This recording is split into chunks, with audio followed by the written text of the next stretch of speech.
Selamat siang anak-anak semuanya, para mahasiswa, untuk mata kuliah Critical Thinking IF 705. Benar ya? IF 705, IF 707.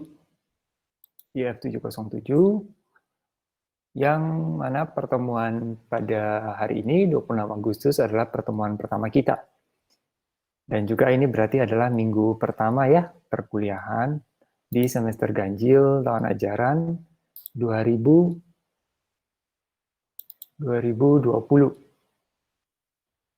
Sebelumnya saya ucapkan selamat datang di perkuliahan ini. Sebagian besar dari kalian, bukan sebagian besar lagi, kayaknya semua ya sudah mengenal saya karena memang ini mata kuliahnya, kalau dari angkanya kita lihat kodenya 7 itu biasa buat semester atas ya. Biasanya kalau IF 1 sekian itu berarti semester 1. Kalau ini 7 seolah-olah buat semester 7 gitu ya. Dan juga mata kuliah ini bagi yang belum mengambil metode numerik, ini adalah penggantinya kalau saya nggak salah. Terus bagi yang sudah mengambil metode numerik, mata kuliah ini bisa dijadikan sebagai salah satu mata kuliah pilihan. Ada chat tadi, di mana ini lihatnya? Di sini. Jadi kita secara default itu menggunakan Google Meet ya. Kecuali ada penyampaian khusus dan akan saya berikan di Classroom, maka kita akan menggunakan yang lain. Sebagai contohnya misalnya Zoom, begitu. Tapi selama tidak ada penyampaian, maka berarti kita pakainya Google Meet, ya, dengan link resmi yang ada di Classroom. Oke, bagi mahasiswa, sekarang kita ke topik mata kuliah kita. Sebenarnya mata kuliah ini saya yakin bagi kalian mungkin tidak sampai terlalu berat atau apa ya, karena mata kuliah ini apalagi saya yakin buat mahasiswa informatika itu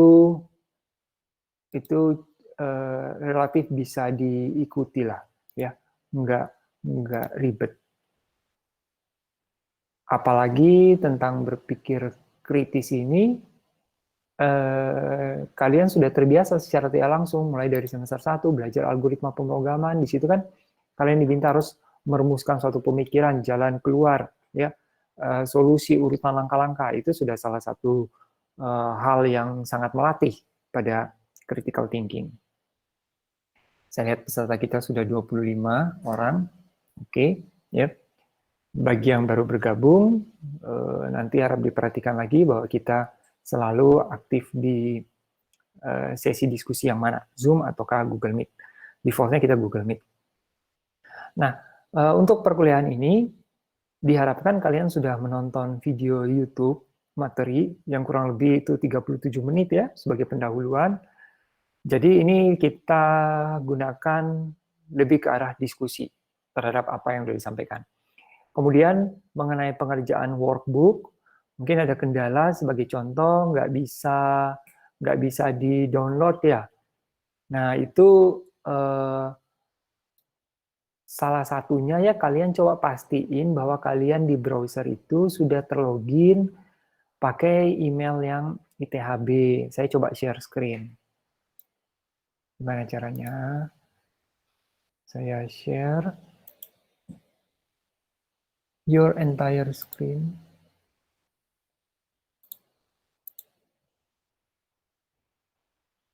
Oke, bisa kelihatan ya. Nah, oh sebentar lagi loading. Oke.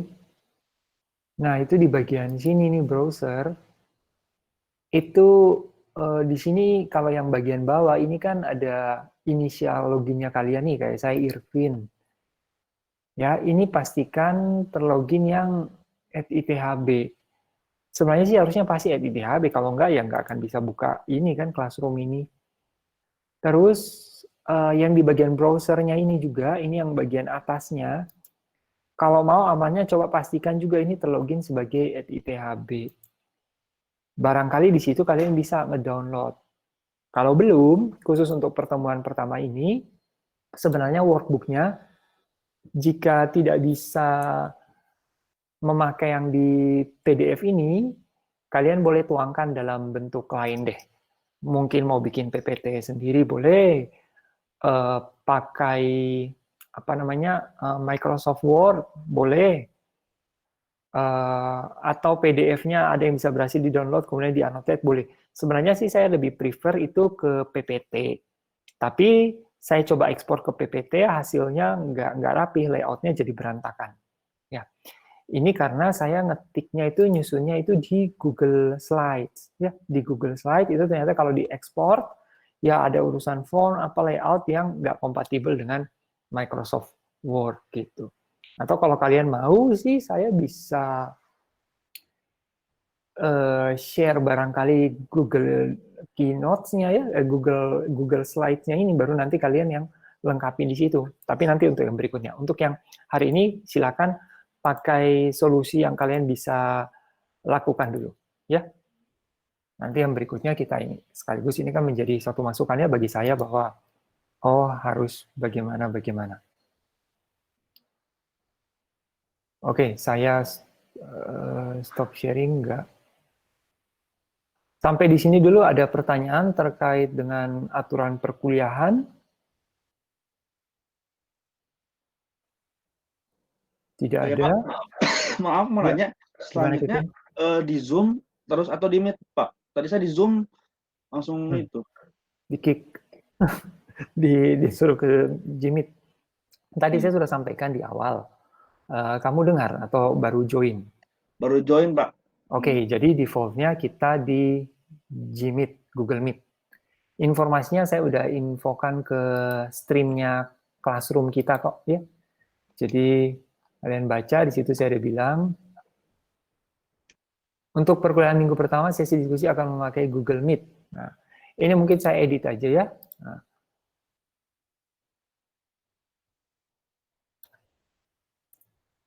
secara default sesi diskusi memakai Google Meet, ya. Jika ada perubahan akan diinformasikan. Jadi defaultnya kita Google Meet, ya. Nah, oke, Pak. Baik. Kasih, Pak. Semua upaya ini kampus ITHB ya dengan berbagai kebijakan itu sudah menyusun supaya kalian juga bisa lebih efektif di dalam mengikuti perkuliahan. Jadi ada kita kasih ke YouTube gitu ya. Ada yang ini khusus sesi diskusi. Jadi supaya nggak sampai terlalu panjang gitu ya. Kita nggak harus full 2 jam misalnya. Tapi kita lebih tekankan ke arah diskusinya. Baik, ada pertanyaan lain barangkali terkait aturan perkuliahan, absensi, dan lain-lain? Ya, Adit. Kalau format UTS, UAS, sama tugas besar itu bakal bagaimana, Pak? Kita masih sesuai dengan yang sudah pernah dilakukan via Classroom. Seperti biasa, nanti disiarin, kalian scan jawaban, ada yang barangkali bentuknya esai yang bisa langsung diisi di Google Form kadang. Jadi sama seperti yang sudah-sudah. Nah, apakah oh ya sama kan Google Zoom-nya Classroom Google Meet-nya bisa kalian pakai di HP juga kan ya. Itu diletakkan di posisi yang menyorot posisi kalian di meja. Gitu. Silakan kalau ada pertanyaan lain sembari saya masuk ke slide. Bagaimana dengan tugas besarnya, Pak? Tugas besar?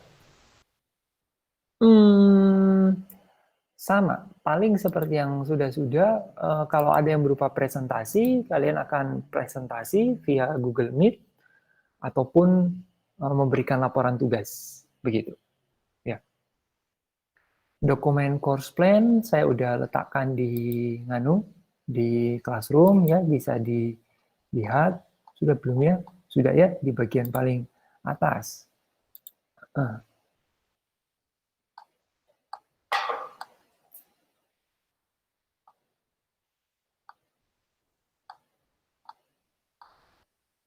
Harap diperhatikan bahwa tugas besar itu wajib dilakukan pembimbingan, maksudnya konsultasi dengan dosen ya. Jadi bukan tugasnya tiba-tiba langsung kumpul gitu ya. sudah hasil final, enggak, tapi harus ada pendiskusian dengan dosen. Oke, saya lihat semua people sudah terkumpul. Jadi ini layar saya bisa kelihatan yang Google Slides. Ya. Nah, ini ada 3 macam buku yang saya sarankan. Sumber yang lain tentu boleh. Ya. Salah satu yang terkenal di kita itu sebenarnya penulis Goris Keraf. Goris Keraf ini cukup dikenal, dosen UI ya. Dia menyusun salah satunya buku ini, Argumentasi dan Narasi. Kalau kalian di Bandung, barangkali bisa coba cari di Palasari, barangkali ada, saya juga belum sempat ke sana. Ya. Kalau PDF-nya saya kurang tahu, tapi kalau harganya masih bisa dijangkau oleh kalian, lebih baik kita beli yang aslinya. Kemudian kalau yang untuk critical thinking yang Basam ini, itu ada saya taruh ya di classroom kita. Ya. Di sini ya, di referensinya. Oke, jadi ini adalah 3 referensi utama. Saya mau singgung sedikit bahwa ada pentingnya kita itu di dalam kuliah kalian punya textbook. Barangkali saya sudah pernah sampaikan di perkuliahan lain. Jadi jangan kita kuliah, kita hanya punya sekumpulan catatan, file-file, slide, ya. Sesekali miliki buku textbook itu, karena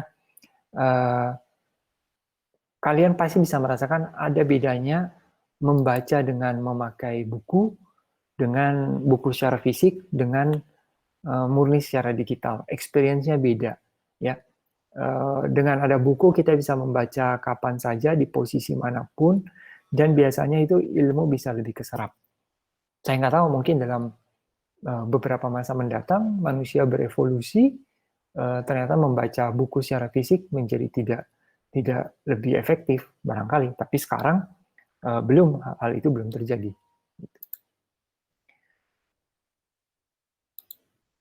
Oke, terkait dengan topik tadi, mungkin kita langsung diskusi aja ya. Nah, jadi di pertemuan pertama ini kita belajar apa sih standar-standar berpikir kritis, manfaatnya apa. Mengenai yang penghalangi nanti kita akan bahas dalam pertemuan sesi kedua ya, minggu depan. Nah, kalian pernah dengar tentunya ya aspek kognitif, afektif, psikomotor. Ya, di video saya udah jelasin. Biasanya kalau orang-orang yang kreatif, seniman, musisi, yang punya desainer fashion, itu biasanya mereka punya keunggulan di aspek afektif. Sebenarnya mungkin di video tadi itu saya ada sebut bahwa kita harus mengedepankan ketiga aspek ini. Jujur saja, mungkin agak keliru di situ ya. Biasanya seseorang itu akan unggul pada salah satu. Kalau dia bisa unggul ketiga-tiganya, itu barangkali akan jarang kita jumpai manusia seperti itu ya. Jarang. Biasanya seseorang akan punya keunggulan di salah satunya ini. Misalnya seorang musisi, seorang pelukis, seniman, dia mungkin lebih kuat dari sisi afektif. Dan meskipun sudah kuat di situ, itu bukan hanya berarti kita terima sebagai granted secara lahiriah, wah saya dilahirkan punya bakat melukis yang indah. Meskipun dia dilahirkan dengan bakat tersebut, dia tetap harus melatih, menyempurnakan dari aspek afektifnya itu. Ya. Dan bagi orang yang tidak dilahirkan dengan bakat melukis yang indah, misalnya, tetapi punya minat yang mendalam di sisi seniman melukis itu misalnya, itu bisa tetap dia latih gitu ya. Minat apa itu semua bisa melatih kita mencapai apa yang kita tuju. Nah, sedangkan kalau aspek kognitif itu lebih ke arah hal-hal yang logis, pasti ya, eksakta seperti itu. Nah, kalau yang psikomotor ini yang mereka punya keunggulan di bagaimana seperti misalnya olahragawan. Jadi mereka punya keunggulan di bidang olahraga yang melibatkan aktivitas fisik gitu ya. Nah, barangkali kalian yang suka nonton American Ninja Warrior, nah itu psikomotornya cukup baik ya. Nah, dan ada yang berenang dan lain-lain. pintar basket, sangat lincah di dalam bersepak bola. Tapi jangan juga kita memiliki pemikiran bahwa, oh saya itu sangat unggul di psikomotor, sehingga jangan terlalu berharap saya bisa unggul di kognitif. Wajar dong kalau saya nggak bisa yang aspek-aspek kognitif. Jangan juga. Kalau seperti itu berarti kita sudah memberi harga mati ke diri kita bahwa kita hanya mampu psikomotor dan kita nggak bisa kognitif. Minimal secara basic bisa lah, dan itu bisa. Kebanyakan orang nggak bisa bukan karena tidak mampu, tetapi karena tidak mau gitu. Ya. Bagaimana kalian punya pendapat lain tentang aspek ini? Jadi taksonomi itu adalah pengelompokan ya. Nah, jadi kalau dalam tujuan pendidikan itu ada seorang ahli, saya lupa siapa, tapi kalau kalian cari pasti ketemu, dia mengelompokkan dalam 3 ini, kognitif, afektif, psikomotor. Jadi ini pengelompokan 3 ini tuh dilakukan oleh seseorang, bukan dari sananya memang sudah begini. Jadi bisa saja ke depannya nanti ada yang membuat suatu pengkategorian sendiri, bisa juga gitu. Yang sekarang banyak diakui adalah pengelompokan 3 ini. Ya. Nah, terus ini pasti menarik ya, lower order thinking itu apa, higher order thinking itu gimana. Seperti yang saya sudah sampaikan di video dan saya tekankan lagi kembali, kita tidak mengatakan bahwa lower order thinking itu berarti orangnya lemah. Higher order thinking berarti bagus. Untuk mencapai higher order thinking, kita perlu terlatih di lower order thinking. Iya kan? Kadang tuh kita biasa bilang, kalian jangan hanya mampu menghafal, tapi lebih ke arah mengerti. Tapi percaya nggak?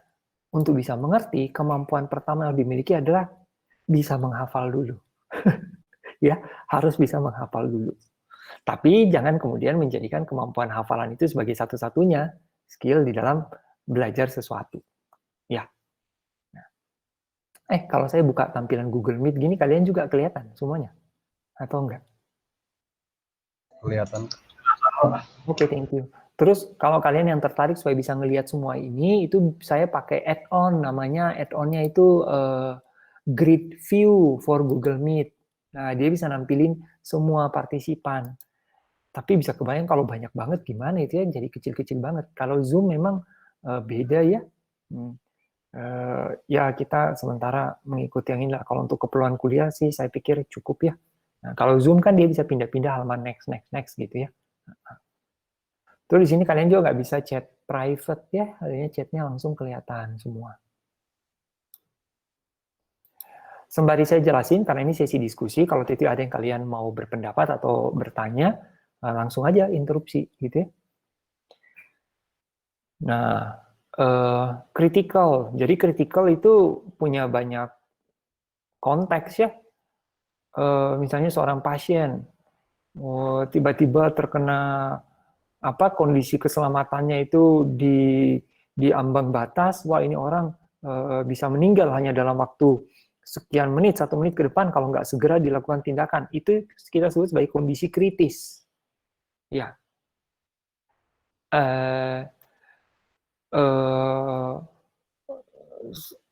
Kita menaiki kendaraan, misalnya kendaraannya mobil, misalnya tiba-tiba berada di pinggir jurang gitu ya, tetapi berhenti tepat di jurang dan mencapai titik keseimbangan. Yang mungkin istilahnya lalat, hinggap aja di setirnya langsung jatuh. Nah, itu kondisi kritis. Apa bedanya kritis dengan kritik? Kalau kritik itu suatu pendapat yang disampaikan terhadap suatu pendapat lain gitu ya, terhadap suatu hal yang tujuannya untuk memperbaiki, atau mungkin bukan memperbaiki, tujuannya untuk memberitahu jika ada hal yang dinilai kurang. Tidak semua kritik pasti bersifat membangun. Atau harusnya kritik itu memang harusnya bersifat membangun. Menurut kalian gimana? Mungkin saya langsung nembak aja ya. Coba Sherina. Sherina, menurutmu nih, nggak usah takut berpendapat ya, salah atau apa itu nanti. Apakah sebuah kritik itu pasti sifatnya untuk membangun, untuk mencapai lebih baik, ataukah ada kritik yang nggak harus sifatnya membangun. Atau jangan-jangan yang sifatnya nggak membangun itu tidak disebut sebagai kritik. Menurut kamu gimana? Kalau menurut saya, Ya. ada Pak yang nggak membangun juga, tapi lebih baik kalau untuk membangun. Kayak, kan ada orang yang kritik itu cuma untuk menjatuhkan orang gitu. Nah, tapi apakah kalau dia untuk menjatuhkan orang itu tergolong kritik atau enggak? Harusnya enggak sih ya kayaknya Pak. Saya juga berpendapat demikian. Sepertinya enggak. Ya. Mungkin kita perlu lihat definisi dari kritik itu apa, atau coba kita lihat bentar yuk.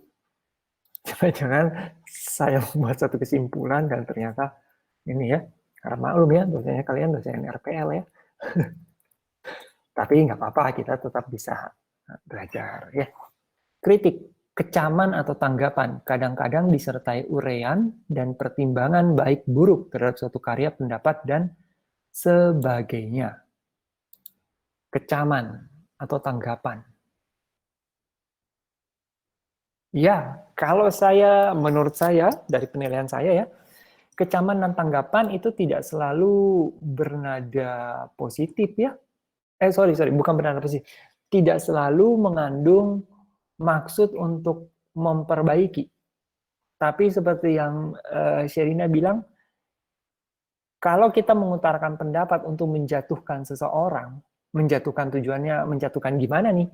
Maksudnya mungkin di dalam debat kita ingin menyalahkan pendapat dia, kita ingin menunjukkan kepada publik bahwa you are wrong gitu ya, yang benar tuh saya.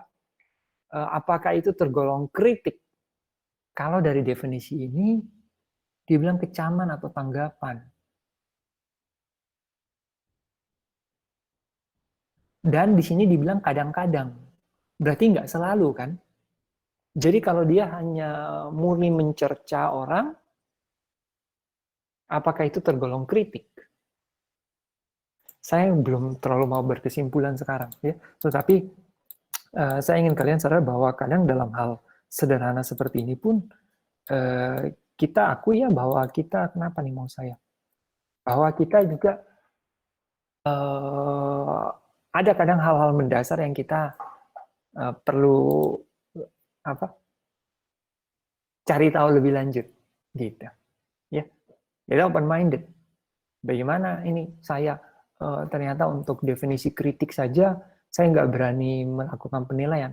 Sebenarnya kalau kita berbicara dalam konteks forum ilmiah ya, memang kita nggak boleh terburu-buru melakukan penyimpulan, apalagi kalau penyimpulan itu berdasarkan interpretasi kita sendiri, tafsir kita sendiri.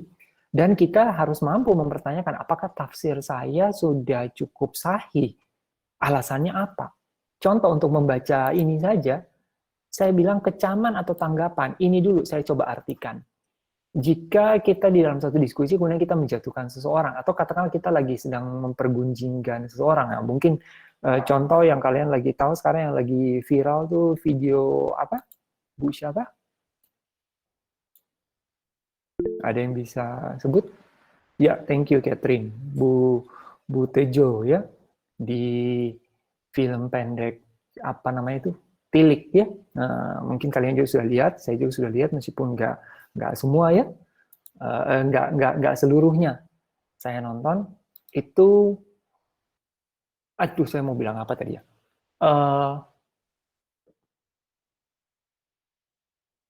Ya, kita menafsirkan sesuatu, kita menduga sesuatu gitu.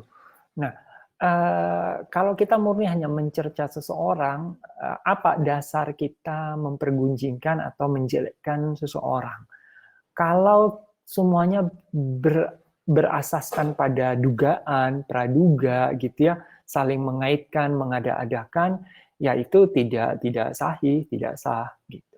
Nah, kemampuan berpikir kritis harus mampu memilah-milah ya, membedakan mana yang memang fakta, mana yang dugaan. Nah, kembali ke definisi ini, di sini dikatakan kadang-kadang disertai uraian dan pertimbangan. Berarti kan tidak selalu disertai uraian. Jadi misalnya kita mengatakan seseorang memiliki suatu keburukan, tetapi tidak disertakan kenapa, alasannya apa, ternyata kalau menurut KBBI, Kamus Besar Bahasa Indonesia, itu juga sudah tergolong kritik. Gitu. Jika itu tidak sejalan dengan keinginan kita, kok kritik definisinya seperti gitu ya, kurang bagus, harusnya gini-gini. Ya terkadang kita harus bisa menerima bahwa ternyata definisinya seperti itu, gitu ya. Hidup tidak ada yang sempurna sesuai yang kita inginkan selalu, begitu. Kalau kayak begitu, berarti benarlah kalau ada yang mengucapkan kalimat seperti gini, silahkan menyampaikan kritik yang membangun. Nah, saya pikir dulu itu suatu frase yang redundan, kritik dan membangun. Kritik sudah pasti membangun. Nah, ternyata tidak. Sesuatu yang tidak membangun juga tergolong kritik. Gitu. Pak, Yo. tapi bukankah memang semua kritik itu membangun? Kalau menurut saya, semua kritik itu memang membangun, tapi mungkin orang yang dikritik itu belum tentu bisa menerima kritikan tersebut. Jadi cara penerima kritikan tersebut itu yang apakah akhirnya akan membangun atau tidak, Pak? Iya. Menarik. Saya oke, itu ada poin bagus. Ada yang mau berpendapat lain terkait dengan Adit sampaikan bahwa semua kritik pada dasarnya itu membangun. Tinggal bagaimana pihak yang dikritik apakah mau menerima atau tidak. Coba barangkali siapa bisa bantu kolaborasi. Saya catat dulu ya yang terlibat dalam keaktifan diskusi. Saya yakin mata kuliah ini buat kalian anak IF nggak terlalu sulit lah ya. Kenapa mata kuliah ini nggak diberikan di semester awal, tapi di semester 7? Padahal sepertinya cocok buat semester awal ya. Mungkin kalian semester awal sudah pada sibuk ya, algoritma apa semuanya, ya disisipin di semester akhir, nggak apa-apa. Ya. Sorry, tadi Adit, Sherina, Catherine juga tergolong ya, ada menjawab di nganu tadi. Terus siapa lagi tadi ya? Maaf. 3 yang saya catat baru 3 nih, Adit, Sherina, Catherine. Kalau ada yang kurang nanti di chat aja ya. Oke, di sini ada pendapat dari Catherine, kurang setuju, ada sesuatu yang emang patut diapresiasi dan bagus, tapi ada yang komentar, apa nih jelek karena seleranya beda. Catherine, ini saya sepertinya nangkap apa yang kamu sampaikan, tapi mungkin perlu dibikin struktur kalimatnya atau penyampaiannya lebih jelas. Tapi oke, kita tampung lagi dulu yuk. Kita sampai jam berapa sih? Sampai jam 1 ya? Mungkin ada nanti pertemuan-pertemuan berikut di mana kita meluangkan waktu 30 menit pertama untuk kalian menonton video. Kalau saya ada upload videonya jauh hari, atau durasinya cukup panjang, kalian ada waktu menonton, nah itu biasanya kita boleh langsung mulai dengan sesi diskusi seperti ini. Ya. Sebenarnya juga nggak diwajibkan, gimana ya, memang sebaiknya sih video itu bisa dinonton kapan saja, tapi ada baiknya dinonton sebelum supaya diskusi kita memang bisa berjalan. Ada yang lain mau berpendapat sembari kalian lihat juga chatting yang Catherine sampaikan. Sembari saya juga ya. Jadi pertama dulu ada secara garis besar saya lihat ada 2 poin yang bisa kita singgung dari pernyataan Adi tadi. Saya mulai dari yang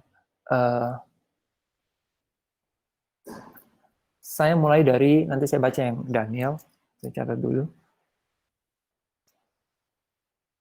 Saya mulai dari yang tadi Adit bilang, tinggal apakah si penerima, si yang dikritik mau menerima atau enggak, gitu. Terkadang hal ini juga dipengaruhi oleh caranya si pengkritik menyampaikan. Ya, kalau dia menyampaikan dengan suatu cara yang menyinggung atau terlampau ofensif, tentu inputan itu menjadi banyak resisten akhirnya dari si orang yang dikritik. Jadi tata cara penyampaian juga harus baik begitu. Bukan berarti harus sopan banget, maaf, kalau boleh nih saya mau mengkritik Bapak ya maaf dulu sebelumnya. Ya nggak harus gitu juga ya. Itu dulu poin yang pertama. Kenapa seseorang tidak menerima terhadap suatu kritikan? Bisa jadi dia memang tidak open-minded, dia mempertahankan egonya barangkali, itu kemungkinan lain. Atau tata cara penyampaian kritik itu menyakitkan bagi dia, sehingga dia tidak mau menerima. Ya. Poin yang kedua adalah kalau Adit bilang kritik itu sebenarnya selalu membangun. Nah, kalau kita lihat definisi dari KBBI tadi, ternyata jika kita murni menjelek-jelekkan orang atau ya menyampaikan suatu hal yang buruk, itu juga tergolong kritik. Padahal barangkali apa yang kita sebut buruk itu belum tentu buruk, gitu. Ya, misalnya seseorang menaruh meja di suatu posisi tertentu.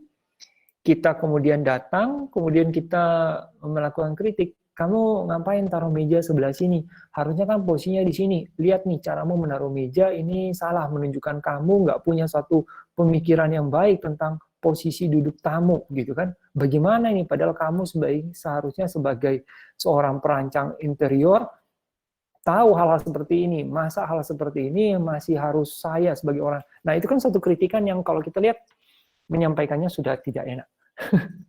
Ya. Jadi saya agak berbeda pendapat dengan Adit bahwa terkadang ada kritik yang memang tidak membangun. Mungkin lebih kepada si penyampai itu meluapkan. Oke, saya baca dulu yang punya kalian ya. Daniel, kalau maksud menyampaikan kritikannya membangun tapi sebenarnya kritik salah tangkap itu bagaimana ya Pak? Oke.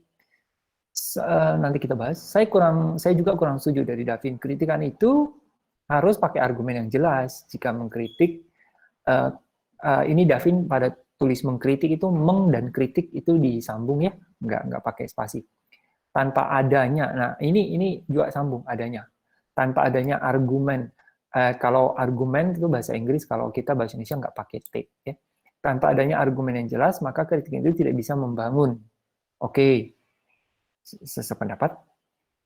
Contoh, kalau kita bahas bumi itu bulat, tapi ada ya ada yang kritik bumi itu segitiga atau datar ya, tapi tidak didukung dengan adanya bukti yang jelas atau bukti yang bisa dipertanggungjawabkan. Sementara pendapat lain bahwa bumi bulat itu memiliki dukungan yang secara ilmiah itu kuat, gitu ya. Oke.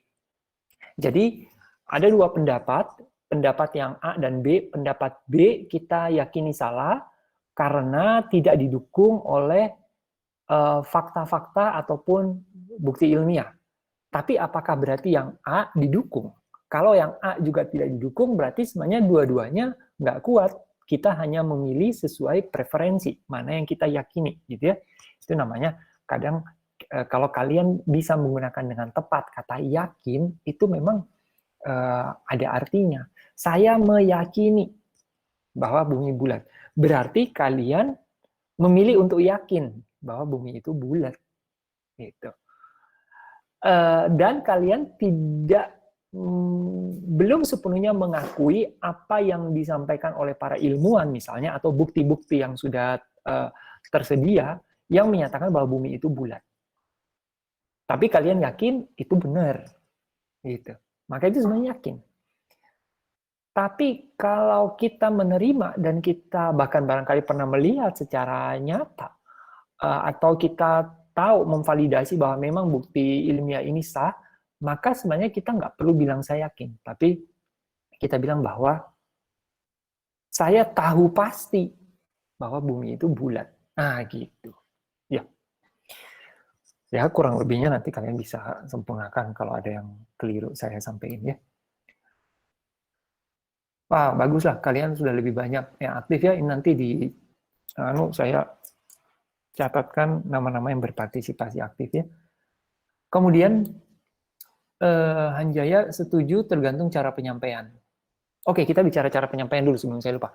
Jadi kalau dua atau lebih orang yang berpendapat ini sama-sama dewasa, harusnya yang mengkritik maupun yang dikritik punya tata cara yang saling menghargai satu sama lain. Betul ya?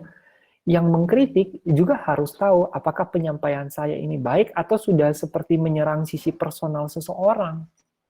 Begitu. Ya. Ada hal yang kita bisa contoh dari budaya masyarakat Jerman misalnya, atau di belahan dunia barat lainnya. Saya belum pernah melihat secara langsung, tetapi saya banyak membaca.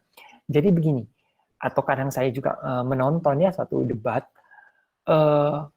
Jangan bilang debat di ILC ya, Indonesian Lawyers Club, bukan. Ini debat ilmiah, misalnya yang di stasiun mana, misalnya TED yang di YouTube itu terkenal, atau di Discovery Channel, atau di DW atau Nat Geo. Dua orang berdebat, mereka mempertahankan dan mereka saling menyerang, tetapi dengan menggunakan bahasa-bahasa yang elegan.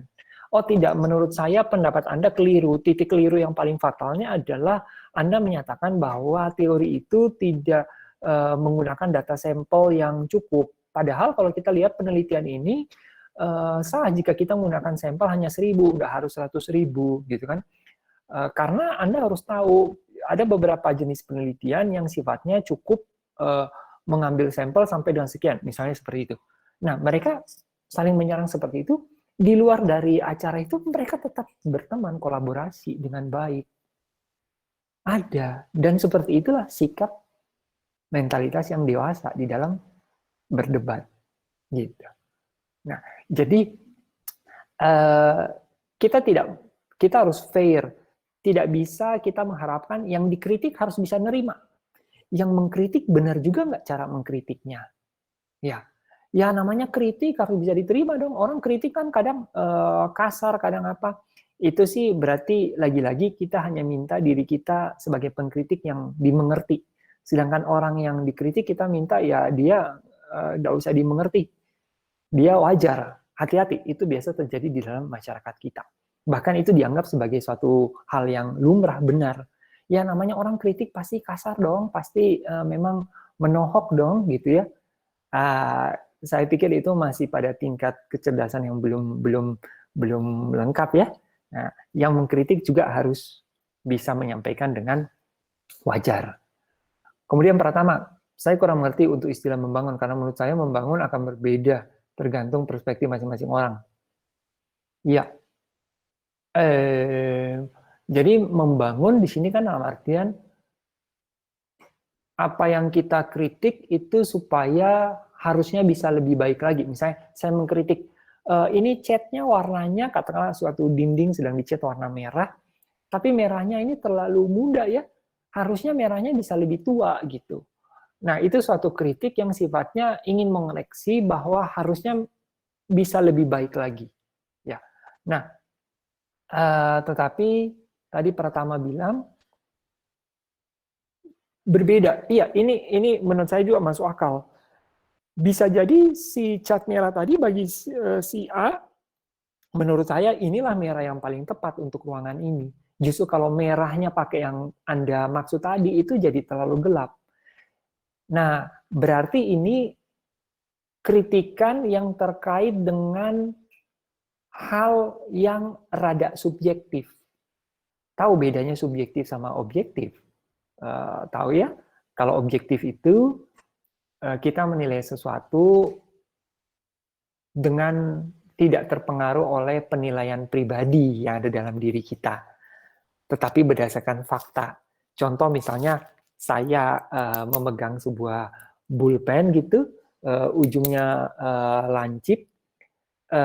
Secara saya nyatakan bahwa ujung bolpen ini itu lancip. Nah, itu sesuatu yang objektif.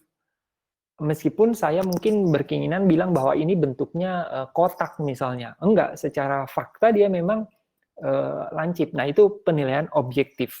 Kalau penilaian subjektif yang dipengaruhi oleh cita rasa seseorang. Ya kayak tadi, mungkin kalau yang warna itu bisa. Jadi saya pikir yang disampaikan oleh pertama ada benarnya ya. Terkadang membangun ini relatif juga. Bisa jadi apa yang kita pikir membangun bagi orang lain ternyata itu tidak membangun atau itu murni masalah preferensi semata gitu ya. Dan memang pasti ada juga kritik yang nggak membangun jika kritik itu murni tidak punya suatu apa sih yang mau diangkat, tapi murni kayak menjelekkan sesuatu pihak gitu ya.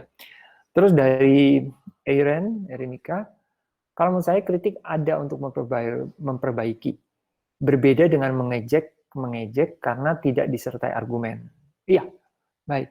Dan menurut saya kalau ini menurut saya nih, tadi definisi kritik dari KBBI ini kayaknya terlalu terbuka. Maksudnya ini artinya mengejek pun kan berarti juga tergolong kritik dong. Apakah bisa mengejek disebut sebagai kecaman? Mengecam, ya. Bisa saja suatu ejekan dibungkus dalam suatu kecaman dan itu dianggap kritik. Karena di sini dia bilang kritik itu kadang-kadang berarti tidak selalu. Kecuali dia bilang kecaman atau tanggapan terhadap sesuatu hal atau suatu karya yang disertai dengan alasan gitu. Ya. Nah, itu saya pikir bisa lebih sempit. Tapi oke lah, saya juga bukan ahli bahasa, saya tidak boleh terburu-buru ya. Ricky, kalau menurut saya kritik itu pasti memiliki sebuah alasan kuat di baliknya. Mungkin yang berbeda itu sudut pandang penerimanya dan cara penyampainya saja. Oke, mirip seperti yang tadi. Tapi yang digarisbawahi oleh Ricky adalah harus ada sebuah alasan kuat di baliknya. Ya.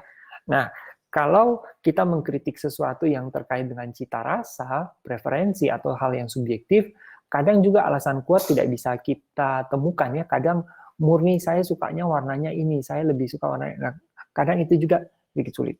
Itu dari Alverika. Istilah membangun tidak dapat ditentukan oleh hal tertentu saja, karena menurut saya perspektif seseorang dari satu hal bisa berbeda-beda. Oke, mirip seperti yang di atas ya.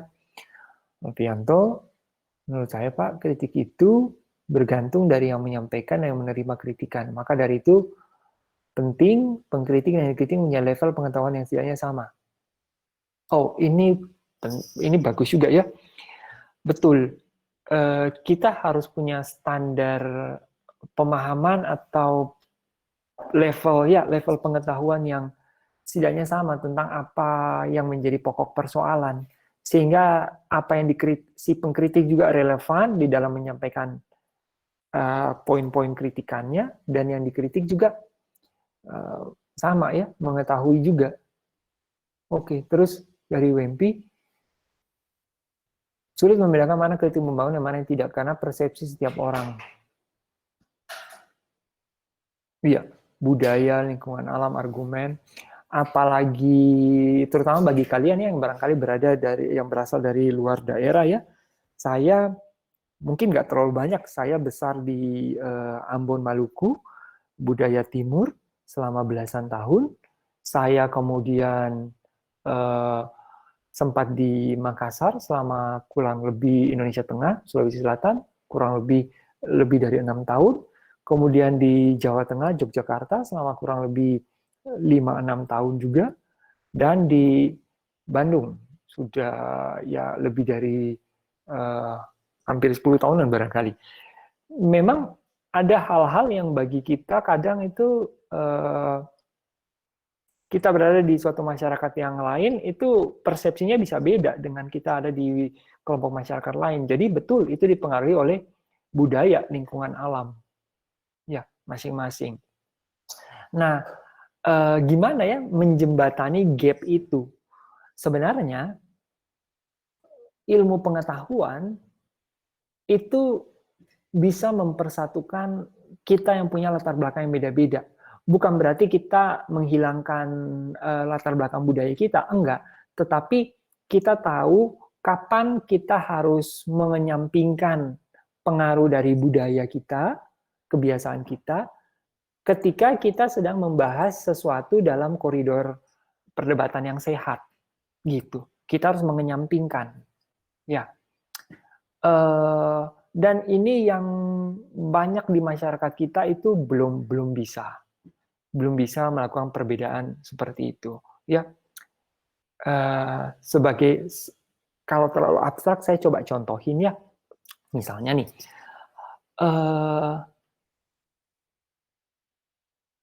Saya ambil contoh yang saya teringat aja. Misalnya waktu pandemi COVID itu dilakukan penutupan tempat-tempat usaha PSBB di Kota Makassar.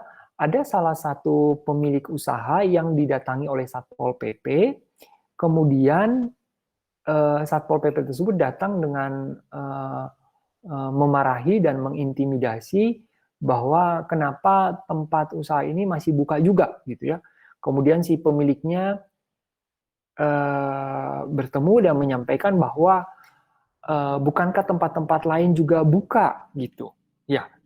Nah, oleh si personil Satpol PP ini hal itu dianggap sebagai bahasanya gini, gampangnya gini. Oh, kamu nantang ya. Ternyata saya bilang kamu malah nantang, bilang kok tempat lain buka. Kalian tangkap, di sini tidak terjadi suatu diskusi perdebatan. Iya, tidak terjadi. Karena bagi orang di sana, barangkali bagi si latar belakangnya si anggota Satpol PP tadi, orang ini dibilangin bukannya dengerin, malah menantang. Kalau menurut kalian bagaimana? Apakah si pemilik usaha tadi emang langsung menyisingkan lengan bajunya gitu, menampakkan ototnya untuk menyatakan menantang? Kan tidak, dia menyampaikan.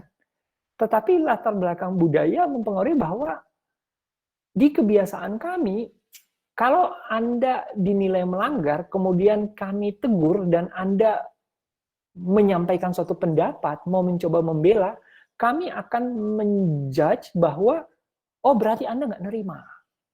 Oh berarti Anda nantang nih. Gitu. Padahal, bisa jadi orang itu lebih kritis, dia menyatakan, kenapa tidak? Bukankah tempat lain ini? Kalau memang saya harus tutup, coba jelaskan apa. Nah, terkadang bahkan pihak si, katakan dalam contoh tadi, si Satpol PP itu justru nggak mampu menyampaikan suatu argumen. Dia hanyalah suatu eksekutor terhadap suatu tindakan. Tetapi apakah dia mampu menyampaikan, memberikan suatu pemahaman?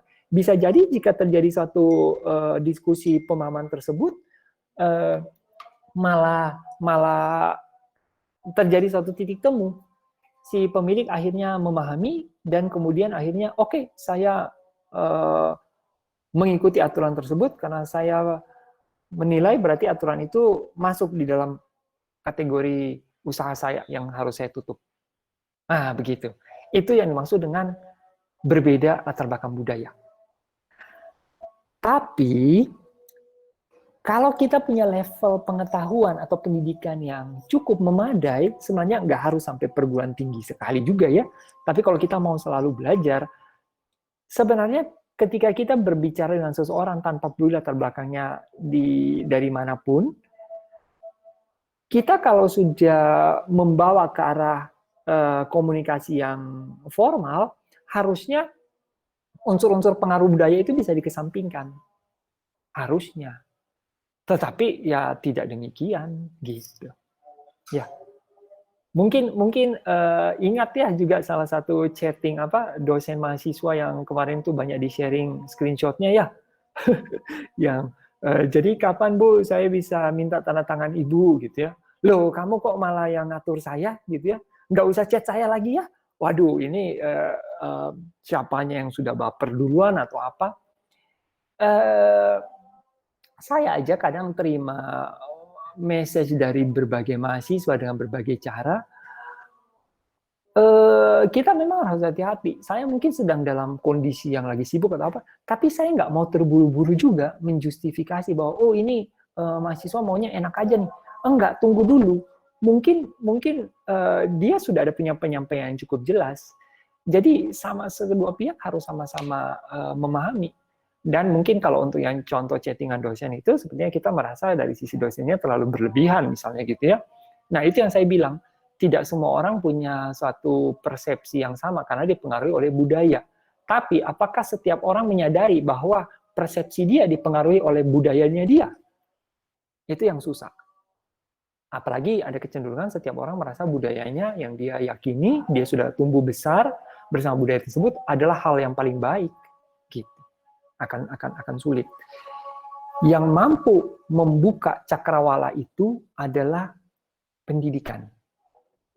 pendidikan yang bisa diserap dengan baik, si peserta didiknya open-minded, maka hal-hal itu mencerahkan dia, membuka cakrawalanya.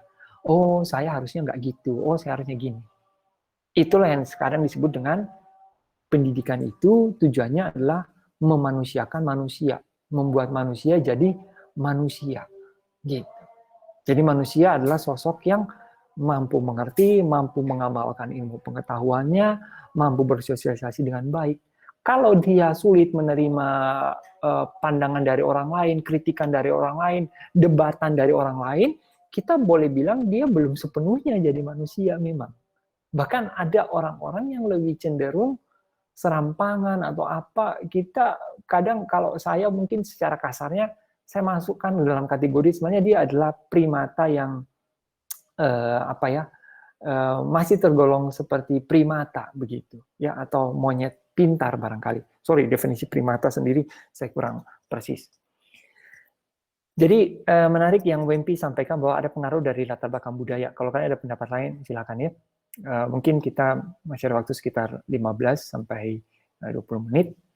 Sebenarnya kita sampai jam 1 sih, jadi kalau ada diskusi-diskusi seperti ini boleh kok. Dan saya pikir ini diskusi yang harusnya bisa sedikit refreshing juga ya, bukan hitung-hitungan gitu ya, bukan hitungan kalkulus atau apa. Oke, dari Kevin, menurut saya kritik yang baik harus memiliki poin yang jelas. Oke, saya juga setuju, silakan kalau ada yang mau berpendapat atau kurang setuju bisa ya. Dan harus bisa dipertanggungjawabkan. Kritik yang baik juga disampaikan dalam bahasa yang baik dan tidak menyinggung. Oke, sebelum melontarkan kritik dipastikan juga kalau kritik tersebut perlu dilontarkan atau tidak. Tidak. Nah, ini ada saya mau soroti. Kritik yang baik harus disampaikan dengan bahasa yang baik dan tidak menyinggung. Nah, kembali lagi, apakah semua orang sudah mengerti cara berbahasa yang baik? Bisa jadi tidak. Ya, termasuk saya kadang terpengaruh dengan logat timur saya, struktur bahasa saya dari timur Maluku itu kadang terpengaruh. Nah, tapi kita menyadari hal itu dan kita senantiasa coba memperbaiki. Ya, ada satu bahasa yang tidak bakal bisa menyinggung perasaan orang lain, ya. Bahasa itu namanya adalah bahasa matematika. Gitu. Bahasa matematika adalah bahasa yang paling tidak ambigu. Ketika kita menyatakan X sama dengan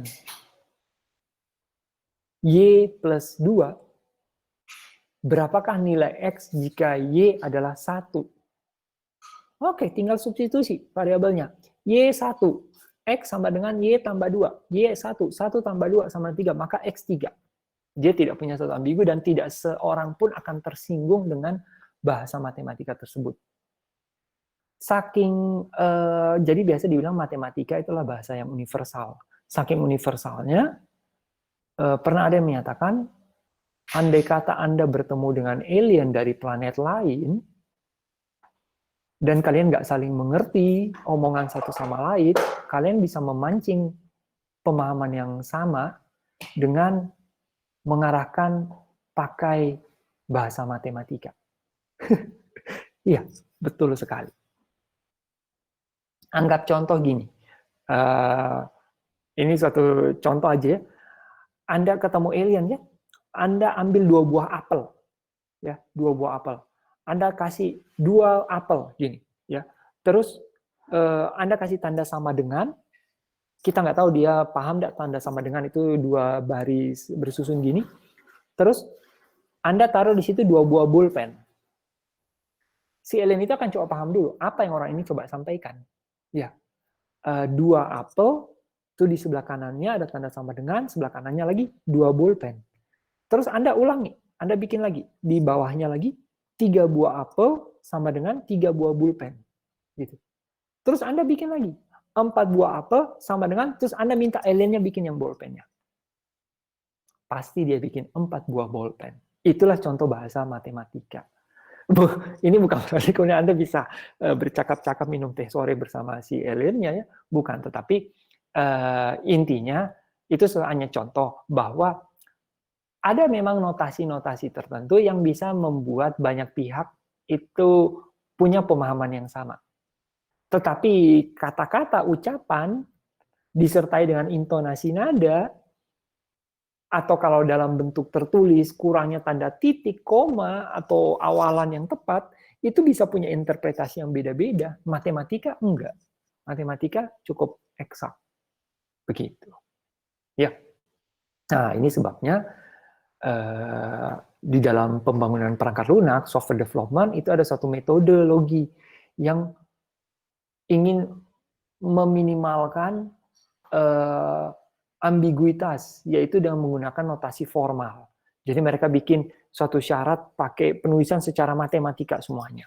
Sebagai contoh, kita punya 5 buah record, namanya misalnya Catherine, Hana, Budiman, Sherina misalnya. Carilah di antara 4 record ini yang namanya mengandung huruf V kapital. Misalnya dalam hal ini Hana ya, nah, Hana Veronica itu pakai huruf V kapital.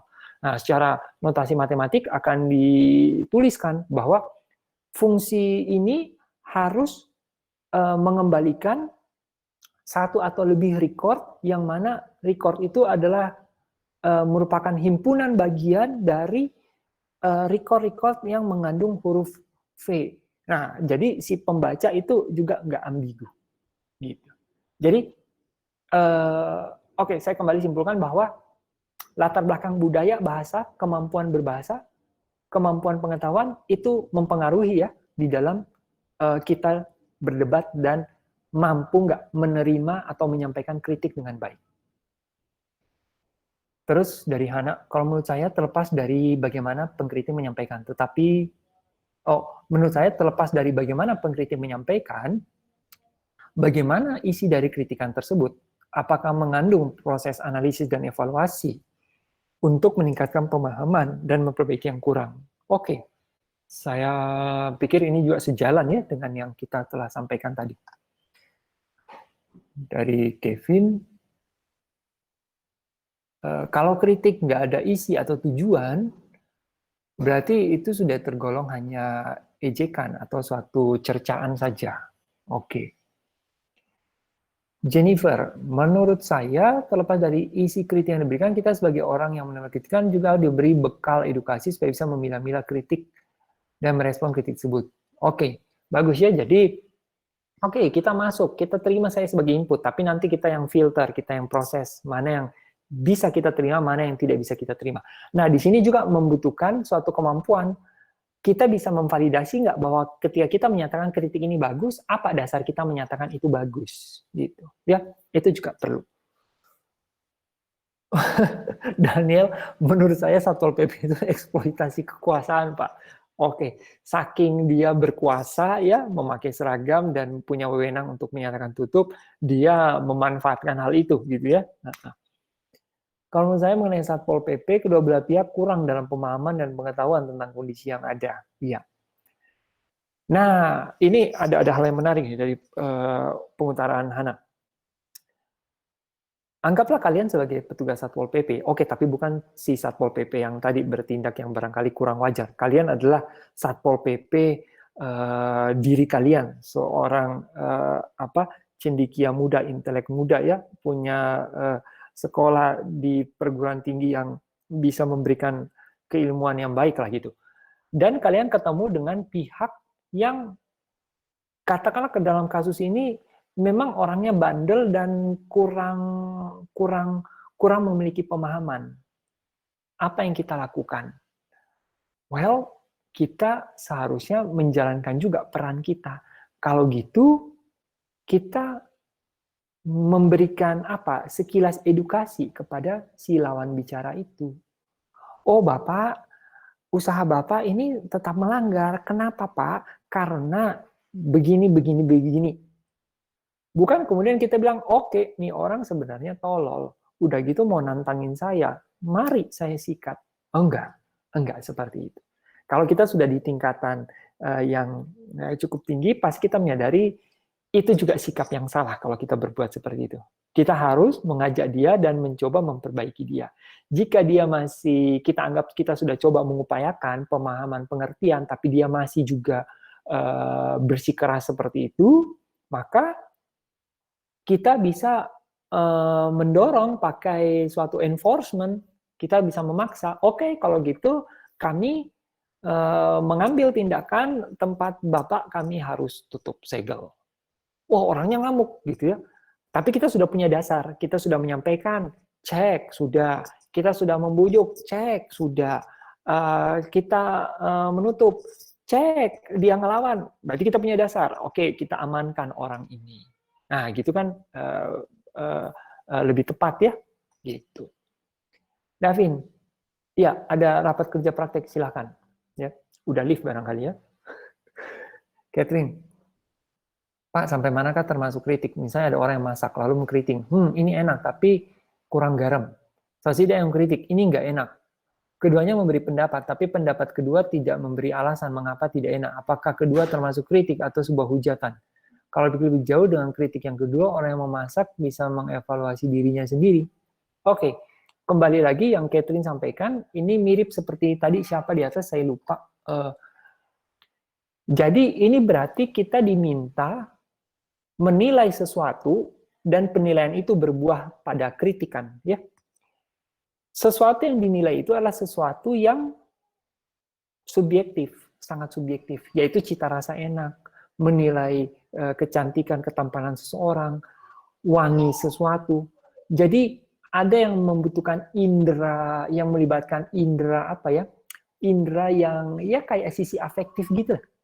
Ya, ada yang melibatkan indera, mengatakan bentuk kotak dan kita pegang, oke, ini memang kotak baik, ya itu sesuatu yang objektif. Tapi kalau sesuatu yang subjektif, memang pasti akan berbeda. Dan kalau menurut saya itu tergolong kritik juga. Kritik yang disampaikan berdasarkan subjektivitas dari si pengkritik, yang mana dia mengatakan ini nggak enak. Kemudian, atau katakanlah si yang pertama bilang, ini enak, udah pas. Dia bilang nggak perlu tambah garam. Yang orang kedua bilang, ini nggak enak. Maka yang menjadi kritik adalah penyampaian orang kedua, ya kan? Apakah kritik itu mau diterima? Kalau sesuatu yang subjektif, setahu saya ya, biasanya kita membutuhkan responden yang lebih banyak. Kalau gitu kita coba lagi.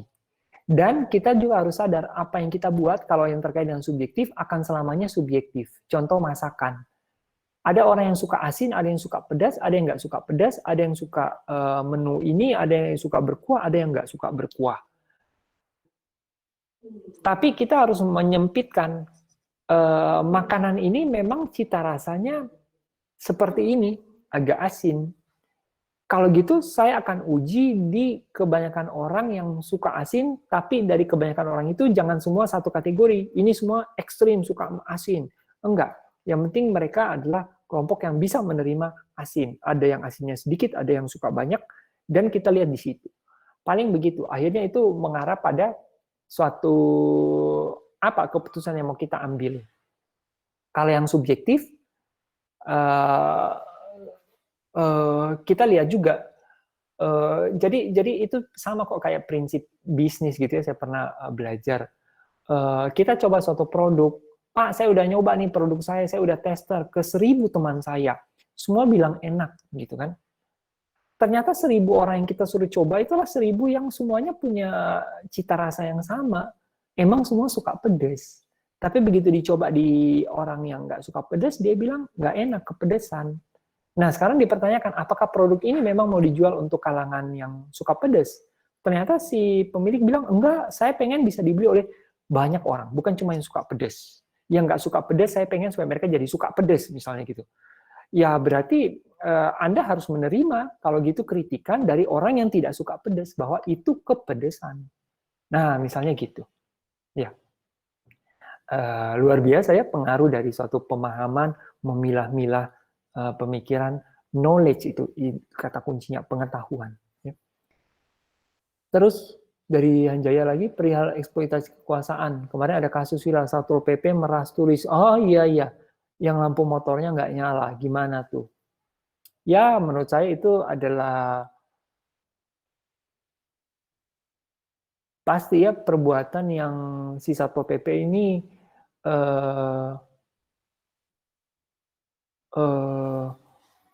menyalahi wewenangnya dia. Ya, tugasnya dia menegur dan barangkali menindak, tetapi dengan meminta dan itu tidak ada di dalam standar aturannya dia, maka itu sudah tergolong pelanggaran. Gitu. Ya. Terus lampu motornya nggak nyala. Iya. Memang di masyarakat kita melihat banyak ya orang-orang yang sepertinya dari tindak tanduk perilakunya mencerminkan mereka bukan sosok yang bertanggung jawab dalam berperilaku gitu. Ya, kita antri di pom bensin, sudah antri membentuk garis jalur, ada yang langsung maju. Wah, itu cukup sering itu kalau di Kota Makassar ya, antrian motor ya. Kalau di Bandung masih agak baik. Pernah ada cerita di Makassar waktu COVID, Anda ke pasar datang pakai masker, saking mereka menolak, oh nggak ada corona apa. Anda pakai masker, malah Anda disuruh maskernya harus buka. Gitu. Kalau nggak mau buka, bisa digebukin gitu ya. Wah, luar biasa gitu ya. Nganunya mereka, suatu perilaku sikap tanggung jawab.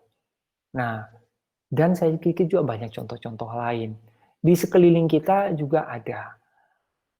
Kenapa sih Pak begitu banyak contoh di negara kita, masyarakat kita, hal-hal yang sepele tapi diabaikan. Nah, itu saya nggak bisa bilang satu jawaban pasti, tapi itu suatu kelemahan yang ada di dalam budaya masyarakat kita. Lampu merah, belum hijau, udah melaju. Lampu merah, stop di depan, keluar garis. Berbelok, tidak menyalakan lampu sen. Buang sampah sembarangan. Harus dibilangin, ini bukan tempat buang sampah. Pun dibilangin pun masih membuang sampah. Ya, pernah ada satu tulisan dari kawan saya yang bilang, bangsa ini kurang apa ya? Kaya raya alamnya. Ya, kita akui. Sangat religius. Religius berarti dia mengedepankan dan dia patuh pada apa yang menjadi firman Tuhan, apa yang disarankan oleh Tuhan.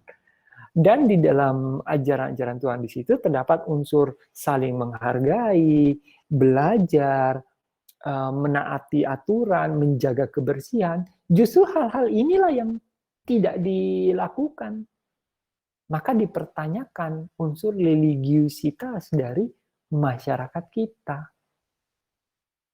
Jangan-jangan kita terlampau religius, kita hanya melakukan itu sebagai suatu ritual tanpa pernah memaknai secara mendalam. Makanya tidak nampak di dalam keseharian kita, gitu. Ya. Agak dan ironisnya itu berbeda dengan kadang kita melihat seseorang dari suatu kelompok masyarakat yang barangkali tidak terlalu religius, yang justru malah bisa mencontohkan hal-hal yang lebih menunjukkan sisi humanis dia, manusia. Sebagai contoh, ketemu hewan terjerat tali, dia bantu uraikan, meskipun itu membuat dia menghabiskan waktu 2 jam, 3 jam. Kalau di kita, barangkali dilihat, itu orang ngapain di pinggir jalan gitu ya, sama kambing, bego banget ya, lucu, video ini yuk, misalnya gitu ya. Ada kelompok masyarakat yang berhenti dan membantu, ada apa? Waduh, kasihan, mari kita bantu. Kita ketemu kucing menggelepar di jalan raya aja, kita cuma melengin setir gitu, supaya jangan keinjak, habis itu, whatever lah, gitu ya. Kasihan, gitu. Ya. Saya pernah baca di buku Pramudia ya, kasihan adalah tingkatan paling rendah seseorang di dalam bisa membantu penderitaan makhluk lain. Dia hanya mampu mengatakan kasihan. Yang lebih tinggi dari itu adalah mereka bertindak. Gitu. Ya. Nah, sudah cukup bosan. Belum ya? Oke. Jadi saya pikir di mata kuliah ini ada banyak diskusi-diskusi yang sebenarnya menarik. Kadang satu hal yang kita lihat sepele, tetapi kalau kita nggak bisa menjawab dengan presisi, barangkali kita selama ini nggak pernah punya suatu jawaban yang paling hakiki terhadap pemahaman kita. Saya ambil contoh juga gini ya. Kalian sadar nggak sih bahwa umumnya para rasul Tuhan, ini saya bukan mau mengajarkan unsur agama, tapi saya mau menyinggung aja begini. Para rasul Tuhan itu sebenarnya adalah para pemikir-pemikir kritis. Sebenarnya. Iya enggak? Saya coba melihat dari kemampuan saya, yang mana ini tergolong saya akui pasti ada kelemahannya. Tapi saya pengen mengajak kita berpikir gini. Kita ambil contoh ya, Nabi Abraham. Abraham mempertanyakan kenapa orang-orang menyembah patung yang disebut berhala gitulah dalam bahasa lain. Kenapa mereka harus menyembah patung? Bukankah patung itu dibuat oleh si manusia juga? Lalu kenapa mereka menyembahnya? Sementara yang lain mungkin nggak ada yang mempertanyakan itu. Berarti Nabi Ibrahim mempertanyakan apa yang sudah menjadi hal yang lumrah. Tapi dia mencari why, kenapa itu dilakukan. Dan ketika dia mempertanyakan itu, apakah kemudian semua orang ikut mempertanyakan? Enggak, mereka ada yang mencerca, kenapa itu dipertanyakan, kenapa ini. Dia yang dianggap sebagai yang aneh. Dia memutuskan, apakah saya akan menyembah saja yang sudah ada langsung, misalnya matahari. Tapi dia melihat, ketika matahari terbenam, dia nggak ada, kuasanya nggak ada, hangatnya hilang, sinarnya di dalam menyinari jalan nggak ada. Apakah saya lantas bisa menyebutkan itu sebagai Tuhan saya yang maha segalanya? Ya, tidak juga. Maka dia memutuskan kayaknya bukan itu. Jadi ada suatu perenungan-perenungan yang dilakukan. Demikian halnya pada rasul-rasul yang lain ya. Saya pikir ada, gitu ya. Saya tidak menguasai semua kisah rasul, tapi saya ingin menyatakan bahwa bagi orang-orang yang berpikir, bagi orang-orang yang menyempatkan waktu untuk berpikir, mempertanyakan eksistensi segala sesuatunya, di situ Tuhan memberikan suatu pencerahan kepada dia. Nah, kaitannya dengan kita, masyarakat modern itu seringkali lebih mudah sibuk. Karena teknologi sudah berkembang sedemikian rupa, kita sibuk, HP kita mulai dari hal yang sederhana. Kita ada kuliah, kita ada tugas, ada PR, kejar mata kuliah, ada notifikasi masuk, ada urusan ini, ada urusan lain. Seringkali kita tenggelam di dalam kesibukan-kesibukan tersebut, kita murni menjalani, kita menyelesaikan, pokoknya beresinlah, get it done, misalnya. Dan ada banyak hal-hal yang kita itu kurang mempertanyakan, kita kurang meresapi, gitu. Ya. Beberapa waktu yang lalu, oke sebagai penutup lah ya, beberapa waktu yang lalu saya ada ketemu dengan salah seorang programmer ya, yang dulu pernah bekerja bersama-sama dengan saya, masih lebih muda. Dia mengatakan bahwa, waduh saya ini sulit, saya nggak menguasai teknologi-teknologi paling terkini. Sorry, bukan nggak menguasai. Saya nggak punya di CV saya itu, saya bisa sebutkan teknologi-teknologi terkini. Sekarang tuh orang pakai Node.js, sekarang orang pakai microservice, sekarang orang pakai Docker, Kubernetes. Saya tuh pengen bisa gitu. Kalau saya cuma nulisin, saya pakai Spring, saya pakai MySQL. Aduh, itu teknologinya udah jadul banget. Gitu. Bisa nggak Pak Irvin kita bikin sesuatu? Saya tentunya mengucapkan dengan, oh iya, kalau ada boleh. Tapi sebenarnya di dalam nurani saya, di dalam pikiran saya yang paling dalam, mengapa dia membutuhkan itu semua? Apakah dia tidak tahu bahwa si pembuat Node.js sendiri sudah meninggalkan Node.js? Dia mengakui kelemahan daripada Node.js dan dia lebih memilih Golang misalnya. Kenapa dia mengatakan microservice sementara para pencetus ide-ide microservice karena mempunyai kesimpulan bahwa microservice bukanlah jawaban atas semuanya. Jika Anda memulai dengan sesuatu yang tidak jelas, mulailah dulu dengan monolitik, baru nanti pikirkan kalau memang dibutuhkan microservice-nya. Nah, jangan-jangan kita terlalu disilaukan dengan hal-hal yang nampak di permukaan dan memilih kita itu. Padahal kita nggak mempertanyakan bahwa apakah saya harus menguasai segala macam jenis teknologi? Sampai kapan kita mau mengejar teknologi itu? Dan apakah sebuah teknologi sudah mengalami suatu shifting yang demikian tinggi yang membuat pemahaman kita itu sudah nggak relevan, harus kita tinggalkan? Ternyata tidak. Kenapa microservice? Kenapa database harusnya NoSQL? Kenapa nggak SQL misalnya? Nah, kita lupa mempertanyakan bahwa kenapa teknologi-teknologi itu semua lahir. Kalau saya hanya mau membuat suatu aplikasi untuk sebuah minimarket, apakah saya butuh database MongoDB? MongoDB tujuannya kenapa sih? Apa sih itu unstructured data?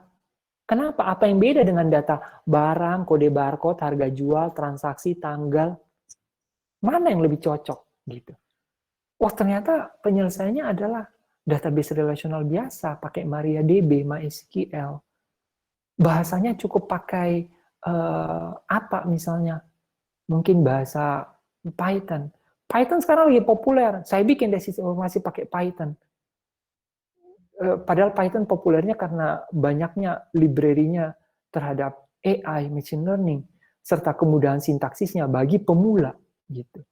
Dia seseorang yang sudah menguasai C++, barangkali Java tingkat lanjut, dia memutuskan memakai Python umpamanya karena Python lagi populer, supaya saya punya portofolio, dan ternyata ketika dia membangun sistem informasi berbasis GUI yang modulnya seabrek-abrek dengan Python, dia malah berkutat dengan bug tanpa akhir. Misalnya. Nah, ini berarti ada suatu kurang meluangkan waktu untuk memikirkan esensi atau apa sih yang harus saya pelajari. Gitu. Kalau di dalam software itu ada yang namanya software engineering body of knowledge. Jadi kalian bisa melihat di dalam perkembangan software itu, termasuk bidang kita informatika, body of knowledge-nya itu mana. Misalnya yang terkait dengan perkembangan komputer untuk menyerupai manusia, itu ada perkembangan AI, ada machine learning. Itu kadang perlu. Kalau enggak, kita mudah diombang-ambing. Mungkin juga orang tersebut menyampaikan karena kegelisahannya dia bahwa saya kalau nggak menguasai atau nggak punya portofolio terhadap hal-hal yang shiny seperti Node.js, React, Flutter, dan lain-lain, nanti saya nggak dilirik sama si employer. Barangkali employer juga nggak mengerti cara merekrut, yang dia rekrut adalah kamu tahu Node.js nggak? Kamu tahu React nggak? Kamu ngerti Android nggak? Kamu ngerti progressive web app nggak? Si employer juga pemahamannya cuma di situ.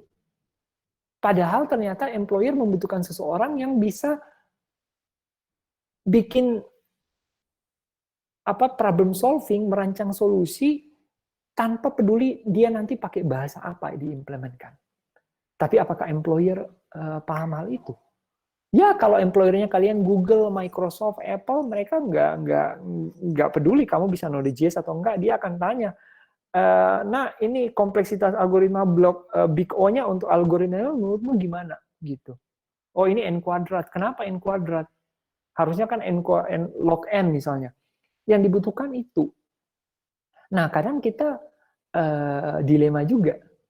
Kalau kita berada di dalam lingkungan yang nggak ideal dan mereka mau merekrut kita berdasarkan hal-hal yang shiny tadi, hal-hal yang berkilauan meskipun tidak substantif, demi survival barangkali kita terpaksa ya menuruti hal itu, gitu ya. Atau kalau tidak suka, ya cobalah pikirkan jalan keluar. Apakah saya bisa mengupayakan supaya saya kerja di luar negeri? Apalagi di masa pandemi nih. Semua pada work from home. Iseng coba cari lowongan, jangan cuma di Line Jobs mulu, jangan cuma di Job Street aja. Cari coba di Glassdoor. Barangkali ada yang menerima dari luar. Nah, biasa nanti kemudian nganu lagi ya, berkutat lagi dengan gaji. Gajinya kecil banget ya. Gajinya teman saya, wah, kalau Anda mau memulai, mulai saja dulu, asalkan cukup. Mulai, kan kita tidak mengatakan Anda mulai dengan gaji kecil terus Anda akan berakhir dengan miskin merana gitu ya, enggak. Itu adalah suatu proses, coba jalani, buktikan bahwa saya bisa. Setelah itu mungkin saya meminta kenaikan Atau saya bisa punya modal untuk ke tempat lain dan mengharapkan reward gaji yang lebih tinggi. Bukankah itu semua terpengaruh dari kemampuan berpikir kritis? Ya, ya kan? Oke, pendapat dari Michelle, Natasha, Pak, apakah komentar dengan niatan menghujat termasuk kritik? Contohnya terjadi artis Korea Suli. Siapa itu Suli? Yang depresi hingga bunuh diri karena serangan komentar. Ini kayaknya saya pernah dengar. Ini bukan Sule ya. Oke, artis Korea Suli. Suli penyanyi. Oke. Jadi begini, di mata kuliah ini memang yang banyak berbicara tuh saya, tapi kalian jangan menganggap saya sebagai single source of truth ya. Saya bukan pemberi kebenaran sesungguhnya, saya hanya mengarahkan kita untuk belajar. Menurut saya, oke, yang Adit nanti saya jawab, nanti saya berkomentar. Untuk yang Michelle, kalau sudah masuk pada hujat, atau kita sebut gini lah, tadi kalau dari definisi KBBI, hampir semuanya itu boleh kita kelompokkan sebagai kritik, iya enggak? Termasuk kritik yang enggak membangun, kritik yang mencemooh, kritik yang mengejek seseorang, itu bisa masuk dalam pengertian definisi kritik, kalau menurut penilaian saya. Makanya saya juga mengkritik definisi KBBI tadi, tapi saya bukan ahli bahasa, mungkin saya yang perlu memperbaiki. Nah, kita perlu tahu menghujat itu apa. Barangkali murni menyampaikan sesuatu yang sedemikian ofensifnya sehingga bermaksud melukai perasaan dari si orang yang membaca itu, si orang yang dituju. Kalau dia baca, kita punya niatan untuk melukai perasaan dia. Itu sudah tergolong menghujat ya. Menurut saya itu bukan lagi kritik. By the way, mari kita coba lihat definisi kritik yuk melalui kamus lain, jangan Indonesia. Coba kita lihat kritik ya, definition. Ini dari Google, coba lihat dari kayak Oxford atau Cambridge. Nah, Cambridge Dictionary. Critic, someone who says that they do not approve of someone or something. Someone whose job is to give their opinion about something. Okay? A person, ini kritikus, who express disagreement with something or disapproval of someone.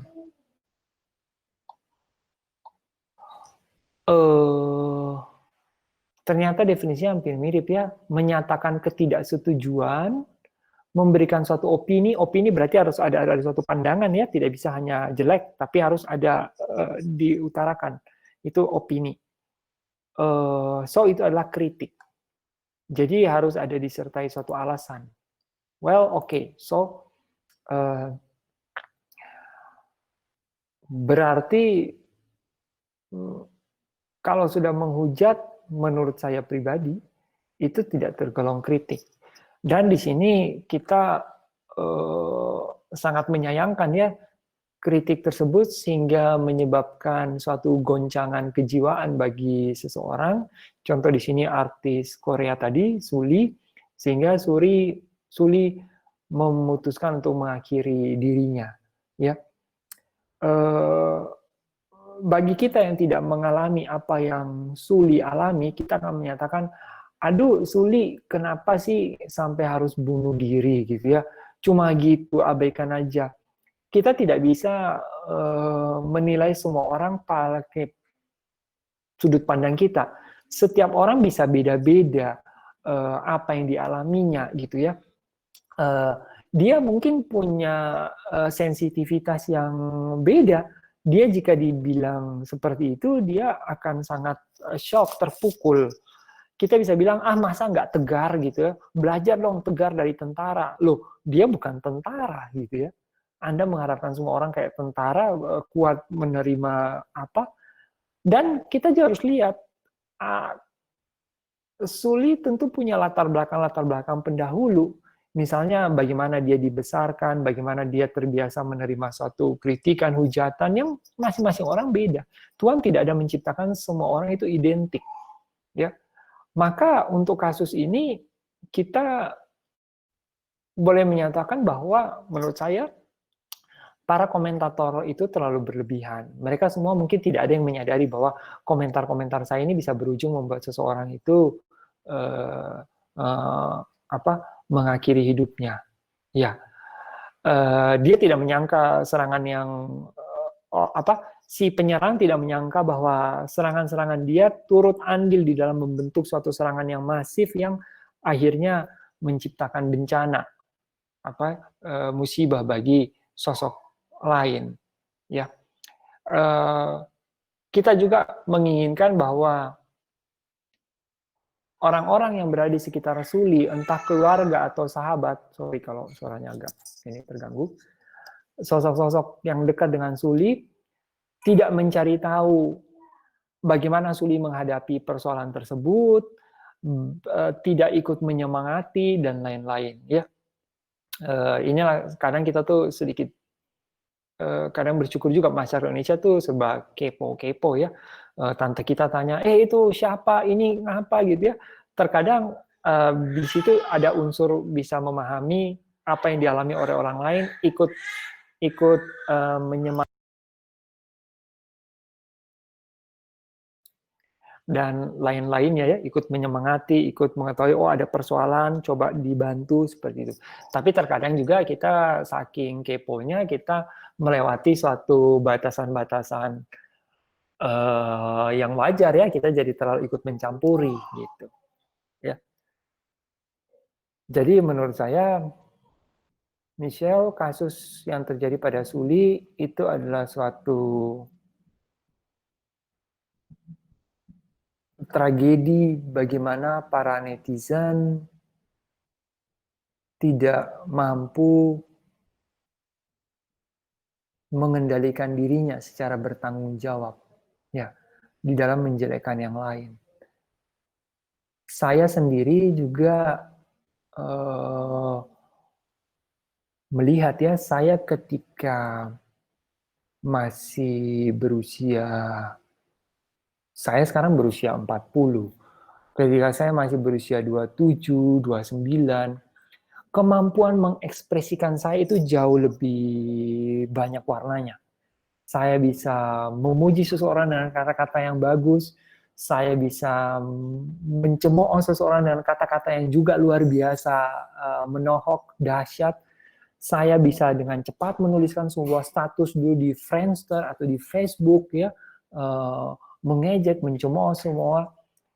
Sekarang saya boleh dibilang sudah malas, enggak, tapi kadang saya mempertanyakan kesehatan kejiwaan saya kalau saya mencemooh atau sekedar berkuar-kuar di media sosial. Saya kurang tahu apakah karena faktor usia membuat saya menjadi lebih sabar, ataukah faktor usia membuat saya malas menanggapi.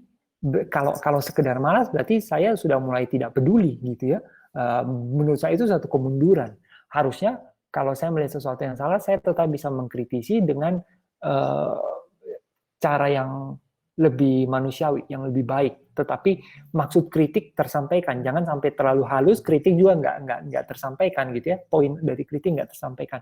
Nah, yang jelas seiring dengan bertambahnya usia, tumbuh kembangnya kita harus senantiasa evaluasi apakah di dalam diri saya terjadi satu perubahan pemikiran-pemikiran.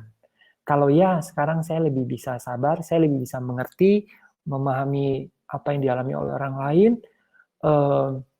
berarti ada suatu perkembangan yang saudara alami. Tetapi kalau tidak, itu suatu tanda tanya dan kita harus cari tahu. Dan mari kita tumbuh kembangkan pemikiran kita menjadi lebih berkembang. Ya, contoh dulu kalau ada seseorang men-sharing suatu berita, nih fotonya si penipu ini gitu ya, dia nipu gini ya di warung saya, sebarin fotonya supaya tahu. Wow, saya langsung ikut share. Nih penipu, ingat, hafal mukanya, nih alamatnya di sini, namanya ini gitu ya, jangan pernah diterima. Kalau sekarang saya akan bertanya begini, jahat sekali ya orang-orang yang ikut menyebarkan kejahatan si orang ini. Oke lah, memang dia melakukan kejahatan, tetapi apakah dia pantas kita sebar-sebarin? Kenapa sih dia berbuat itu? Oh, ternyata dia mencuri itu gara-gara untuk keluarganya yang sudah setengah mati, makan susah, ayahnya meninggal misalnya, suaminya tulang punggungnya. Harusnya kita tidak buru-buru menyatakan orang itu dan kita mengambil tindakan, tapi ya itulah maksud saya singkatnya adalah bahwa mari berpikir lebih lanjut. Bukan hanya apa yang ada di depan mata kita itu saja, tetapi kita sebagai orang yang sudah kalian bersyukur mengalami suatu pendidikan tingkat tinggi, entah selesai nggak selesai gitu ya, doanya sih selesai sampai sarjana ya. Kalian harus punya pemikiran yang lebih, tidak hanya pemikiran dangkal gitu. Ya. Oke, Adit, kalau begitu apakah kita sebaiknya sama sekali tidak mengikuti teknologi yang sedang trending? Kalau Bapak sendiri bagaimana? Apa mengikuti hingga konsep utama teknologi? Iya, jawaban praktisnya kita tetap harus mengikuti teknologi yang trending. Tetapi mengikuti bukan berarti kita turut mengamalkan. Bukan berarti kita turut menguasai dan mengaplikasikan. Terkadang tidak semua hal kita harus bisa aplikasikan karena tergantung. Mirip kayak saya lah, misalnya. Oke, saya mengikuti suatu perkembangan smartphone. Apakah berarti saya harus memiliki smartphone yang paling terbaru, misalnya Galaxy Galaxy S20, iPhone 11 yang paling terbaru, Galaxy Note yang paling terbaru? Enggak. Saya bisa stick dengan HP saya yang misalnya sudah berusia 7 tahun, 6 tahun, tetapi saya tidak menutup mata terhadap, oh teknologi yang sekarang itu sudah ada ini ya, oh iPhone yang baru itu ada LiDAR-nya, Light Imaging and Detection, ranging gitu ya. Oh itu manfaatnya untuk apa? Oh kalau ke depannya seperti itu berarti ada keunggulannya di bagian sini. Nah, kita tidak menutup mata, kita ikuti di situ. Nah, terus apakah ada pekerjaan saya yang membutuhkan saya mengimplementasikan teknologi yang baru itu? Kalau ada, oke, saya siap belajar. Ya. Nah, itu sebabnya ada satu quote yang bagus sekali itu saya ada simpan, kapan-kapan saya tunjukin di suatu perkuliahan. Mana ya? Nah, ini. Kalian bisa lihat ini. Saya ikut suatu seminar software arsitektur ini bawa dari luar negeri. Ini mereka menunjukkan suatu tweet ya. The most important skill to have as a programmer is the ability to teach yourself new things effectively and efficiently. Gitu. Jadi paling utama kita sebagai orang yang berkecimpung di bidang teknologi adalah kemampuan untuk belajar hal-hal yang baru secara efektif dan efisien. Bukan berarti belajar hal baru kita nonton lagi semua tutorial dari awal, ikuti contoh Hello World-nya. Enggak.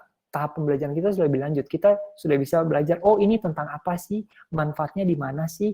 Terus kalau saya mau belajar, dari mana dulu? Nah, misalnya gitu. Ya, ini adalah skill yang paling utama. Gitu. Ya. Baik, anak-anak. Jadi, pemikiran kritis itu sangat dibutuhkan, apalagi di era ke depan, ya, teknologi semakin berperan, kita banjir akan informasi. Sekarang tuh bukan lagi era informasi. Sekarang information itu sudah sangat abundant, ya, sudah sangat banyak. Sekarang di eranya bagaimana informasi itu bisa disaring menjadi hal yang berguna, bermanfaat, gitu. Maksud saya, kita terima informasi ke depannya bakal ada deepfake ya. Sekarang ada aplikasi reface gitu ya. Maka kalian sekarang belajar, kalau besok-besok saya lihat video yang istilahnya tuh menyerang seseorang atau bermaksud apa, saya jangan buru-buru menganggap bahwa video ini pasti asli. Karena sekarang orang sudah bisa melakukan manipulasi. Nah, pemikiran-pemikiran kritis membantu kita untuk lebih bisa bijaksana di dalam menyikapi segala sesuatu hal, termasuk di dalam belajar, gitu ya. Pemikiran kritis dalam belajar itu membantu kalian menguji apakah pemahaman saya sudah tepat, apakah mungkin ada pemahaman saya yang keliru, begitu, ya. Oke anak-anak, ternyata tidak terasa ya, ada aja yang bisa kita bahas ya. Saya pikir mata kuliah ini barangkali hanya tidak banyak ucapan, kita belum absen, maaf. Oke, mari kita absen dulu. Saya stop sharing dulu. Justru saya harus share ya, kan saya mau share barcode-nya.